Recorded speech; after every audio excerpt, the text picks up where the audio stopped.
Hello, ഇന്ന് നമുക്കൊരു bread toast ആക്കിയാലോ. അപ്പോൾ ഫ്രഞ്ച് ടോസ്റ്റാണ് കേട്ടോ ആക്കുന്നത്. അതിന് വേണ്ടി ഒരു മുട്ട എടുത്തിട്ടുണ്ട് ഇവിടെ, അതുപോലെ കുറച്ച് പഞ്ചസാര എടുത്തിട്ടുണ്ട്, പിന്നെ പാല്, അതുപോലെ ബ്രൗൺ വീറ്റ് ബ്രെഡ് എടുത്തിട്ടുണ്ട്.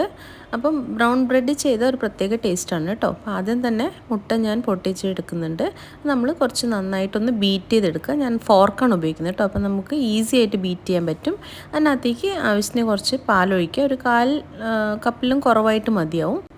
ഇതിലേക്ക് നമുക്ക് ആവശ്യത്തിന് ഷുഗർ ആഡ് ചെയ്ത് കൊടുക്കാം. അത് നമ്മുടെ ടേസ്റ്റിനനുസരിച്ച് മതിയാവും. ഞാനിവിടെ ഒരു 2 ടേബിൾ സ്പൂണോളം ആഡ് ചെയ്യുന്നുണ്ട് കേട്ടോ. അപ്പം ഇത് നന്നായിട്ടൊന്ന് മിക്സ് ചെയ്തെടുക്കുക. ഇത്രയേ ഉള്ളൂ, വളരെ എളുപ്പമാണ്. കുട്ടിലേക്ക് സ്കൂൾ വിട്ട് വരുമ്പോൾ നമുക്ക് ഈവനിങ് സ്നാക്കായിട്ട് കൊടുക്കാൻ പറ്റിയൊരു ടോസ്റ്റാണ് കേട്ടോ. വളരെ എളുപ്പമാണ്. കൂടുതൽ ആൾക്കും അറിയുന്നുണ്ടാവും. നമുക്കിത് ബട്ടറിലും ചെയ്തെടുക്കാം. ഞാനിവിടെ വെളിച്ചെണ്ണയാണ് ഉപയോഗിക്കുന്നത്. അപ്പം നമ്മൾ ഗ്യാസ് ഓണാക്കിയിട്ട് അതിനകത്ത് ഒരു കട്ടി പാൻ വെച്ച് കൊടുക്കുക. നോൺ സ്റ്റിക്ക് വെക്കുന്നതായിരിക്കും നല്ലത്. അതിനകത്തേക്ക് ഇച്ചിരി വെളിച്ചെണ്ണ ഒഴിച്ചു കൊടുക്കുക.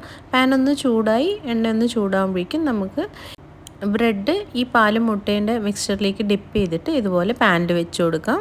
അത് കഴിഞ്ഞ് ഇച്ചിരി സമയം ഒരു 1 മിനിറ്റ് വെയിറ്റ് ചെയ്തിട്ട് ഇതുപോലെ തിരിച്ച് നമുക്ക് ഫ്ലിപ്പ് ചെയ്ത് കൊടുക്കാം. അപ്പം നല്ല ടേസ്റ്റി ബ്രെഡ് ടോസ്റ്റായി. ഇത്രയേ ഉള്ളൂ. അതിൻ്റെ മോൾ ഭാഗത്തേക്ക് ഇച്ചിരി വെളിച്ചെണ്ണ അഗെയിൻ ഞാൻ ഇട്ട് കൊടുക്കുന്നുണ്ട്. അപ്പം നമ്മുടെ ബ്രെഡ് ടോസ്റ്റ് റെഡിയായി. ഇതുപോലെ നമുക്ക് വീണ്ടും അടുത്ത ബ്രെഡും ഇതുപോലെ ചെയ്തെടുക്കാം. സെയിം പ്രോസസ്സ് തന്നെയാണ് കേട്ടോ.